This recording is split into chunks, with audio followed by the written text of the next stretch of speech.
ಶೈಕ್ಷಣಿಕ ಪ್ರಗತಿ, ಕಲಿಕಾ ಸಮಸ್ಯೆಗಳು ಮತ್ತು ನಡವಳಿಕೆಯನ್ನು ಚರ್ಚಿಸಲು ಪೋಷಕರು ಶಿಕ್ಷಕರ ಸಭೆಗಳು ಅತ್ಯಂತ ಅವಶ್ಯಕ ಎಂದು ಹೊಂಗಣ ಇಂಟರ್ನ್ಯಾಷನಲ್ ಸ್ಕೂಲ್ನ ಕಾರ್ಯದರ್ಶಿ ಪಿ ದಯಾನಂದ ಪ್ರಹ್ಲಾದ್ ಹೇಳಿದರು.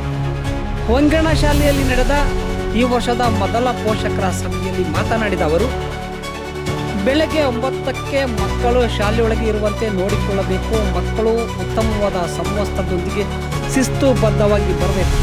ಮಕ್ಕಳ ಬಗ್ಗೆ ಎಚ್ಚರಿಕೆ, ನಿಗಾ ಇರಬೇಕು. ಮನೆಯಲ್ಲಿ ಟಿವಿ, ಮೊಬೈಲ್ಗಳಿಂದ ದೂರ ಇರುವಂತೆ ನೋಡಿಕೊಳ್ಳಬೇಕು. ಈ ವರ್ಷದ ಮೊದಲ ಪೋಷಕರ ಸಭೆ ಇದಾಗಿದ್ದು, ಈ ಸಭೆಗಳು ಮನೆ ಮತ್ತು ಶಾಲೆಯ ನಡುವಿನ ಸಂಪರ್ಕವನ್ನು ಬಲಪಡಿಸಿ ಮಗುವಿನ ಸರ್ವತೋಮುಖ ಬೆಳವಣಿಗೆಗೆ ಸಹಾಯ ಮಾಡುತ್ತದೆ.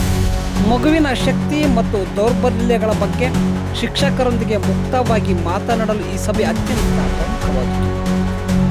ಪೋಷಕರು ಸಭೆಯ ಮಗುವಿನ ಸಮನ್ವಯ ಅಭಿವೃದ್ಧಿಗೆ ಶಾಲೆ ಮತ್ತು ಮನೆಯ ನಡುವೆ ಬಲವಾದ ಶಕ್ತಿಯಾಗಿ ಕಾರ್ಯನಿರ್ವಹಿಸುತ್ತದೆ.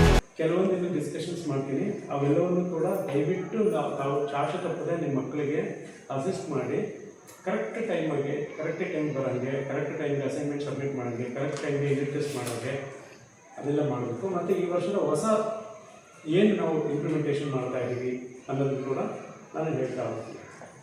ಮೊದಲನೇದು ಪಂಕ್ಚುಯಾಲಿಟಿ.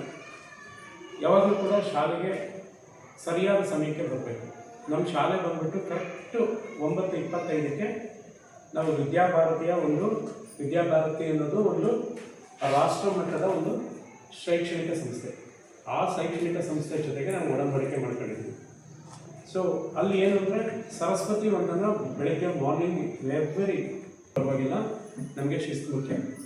ಸೊ ಎಲ್ಲ ಮಕ್ಕಳು ಕೂಡ ಕರೆಕ್ಟಾಗಿ ಆ ಪ್ರೇಯರ್ ಸ್ಟಾರ್ಟ್ ಆದ ತಕ್ಷಣವೇ ವೆರಿ ಇಮಿಡಿಯೇಟ್ ಮಗು ಶಾಲೆಯ ಒಂದು ಏನು ವೇಳಾಪಟ್ಟಿಯನ್ನು ಅನುಸರಿಸಲಿಕ್ಕೆ ಸ್ಟಾರ್ಟ್ ಆಗುತ್ತೆ. ಇದರ ನಡುವೆ ಸೊ ಬರೀ ಸರಸ್ವತಿ ವಂದನ ಮಾಡಿ ಕೈ ಬಿಡಲ್ಲ. ಅಲ್ಲಿ ILM ಎನ್ನುವ ಒಂದು ಇಂಗ್ಲೀಷ್ ಕಮ್ಯುನಿಕೇಷನ್ ಸಂಸ್ಥೆಯೊಂದಿಗೆ ನಾವು ಒಡಂಬಡಿಕೆ ಮಾಡ್ಕೊಂಡಿದ್ದೀವಿ. ವರ್ಷ ಪೂರ್ತಿ ನಮ್ಮ ಜೊತೆಗಿದ್ದಾರೆ. ನಾನು ಅದಕ್ಕೆ 4.5 ಲಕ್ಷ ರೂಪಾಯಿ ಪೇ ಮಾಡಿದ್ದೆ. ಅದೆಲ್ಲ ನಿಮ್ಮದು ನಂದಲ್ಲ. ಹಾಗಾಗಿ ನಿಮ್ಮ ಮಕ್ಕಳು ಉಪಯೋಗ ಪಡ್ಕೋಬೇಕು ಅಂದರೆ ನೀವು ಫಸ್ಟ್ ಏನು ಮಾಡಬೇಕು ಅಂದರೆ ಮಕ್ಕಳನ್ನ ಸರಿಯಾದ ಸಮಯಕ್ಕೆ ಕಳಿಸ್ಬೇಕು. 9:25ಕ್ಕೆ ಬರುತ್ತೆ ಮಗು, 9:35ಕ್ಕೆ ಬರುತ್ತೆ.